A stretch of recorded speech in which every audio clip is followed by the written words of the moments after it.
I did 2 full tours on active duty, and that was full time. And I was a very junior Marine. I was a second lieutenant, first lieutenant, and a captain. When you're early in your career, you're simply trying to learn how to be a Marine and be proficient. You're very wrapped up in the first person view. By the time I became a reservist, I had a lot more experience. I lived a lot more life. My life was much broader. And I think I was able to give a lot more of myself, not so worried about my personal performance. I had a lot more confidence because I had more competence.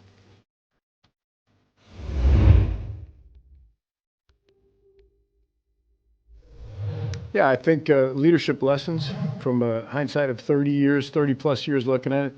You know, all leaders, the first rule of leadership in the Marine Corps is that you have to know your craft.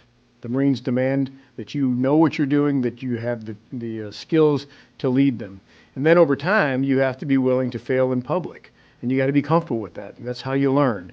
And then when you do that enough, you get competent. And when you get competent, then you gain confidence, and that allows you to think of other people in front of yourself.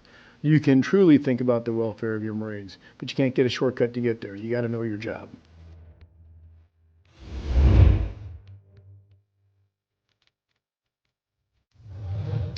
What event or who has had the most positive impact? That's an impossible question to ask because I think of my service in chunks of time and tours. Each tour, there were unique Marines in that group that I was with. Each tour created hardships. Certainly at post 9/11, there was a lot of events that challenged me to develop quickly in environments that I couldn't have foreseen. So it's almost impossible. So I really think about the people more than I think about who and what specifically happened.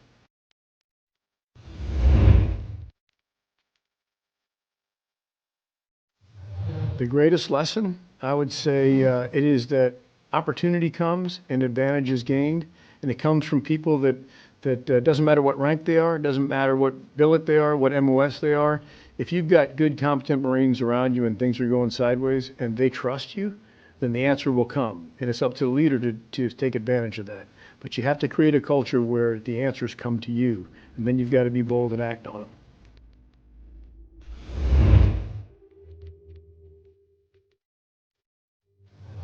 Well, for us in this command, we have 2 commands here. You know, one of them spans the entire United States with 158 different sites, and the other one is all activities in 32 different countries. So it was simply impossible to stay in touch with all of our stakeholders, all the Marines and sailors, and all of our friends and partners by using conventional methods. And of course, from Gen X, I'm not comfortable on social media, but it was very clear to me that that's where the Marines were. And so you have to go to the decisive terrain. And I watched best practices, and I became inspired by the people that were out there. It was very similar to what I said before. You know, their rank and their billet and their MOSs didn't matter. It was, were they competent and were they trying to be constructive? And there was a lot of different ways to do it. So it really interested me.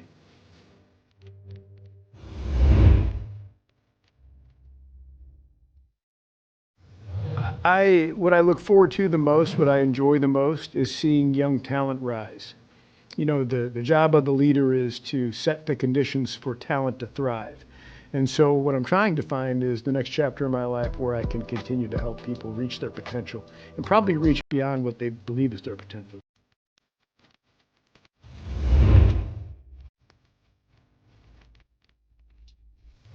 What's kept me motivated? It's always the Marines. And that's not, I'm not just saying that because I'm not going to get promoted. So there's no reason for me to say this other than, I remember specific nights, like, being with your Marines deployed someplace and it's raining and it's awful conditions.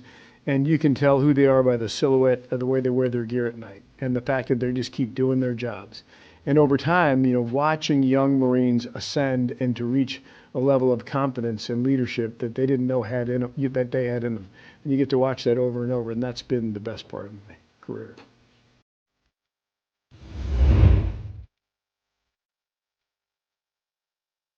Well, that's a tough one. I've enjoyed them all, but I think first lieutenant and captain are pretty good because you're finally figuring out who you are and you're gaining confidence because you're getting better and better, and you know all your Marines. You have a very close relationship because the scale is small.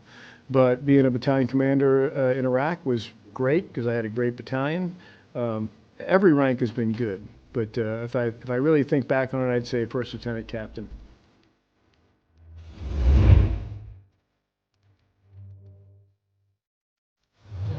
I think that the reserve component is going to be more and more vital in the years to come.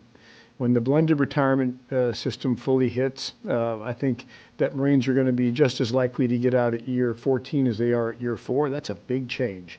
And I also think that young people will demand multiple opportunities and paths to answer their call to service. They want to be Marines, but they want to have options. And all we want is the very best. We want the very best of you and from you, so that when the nation calls, you're ready to answer that call. And so MARFORRES is going to have to be deeply involved in providing those paths to service for our best and brightest and hardest Marines.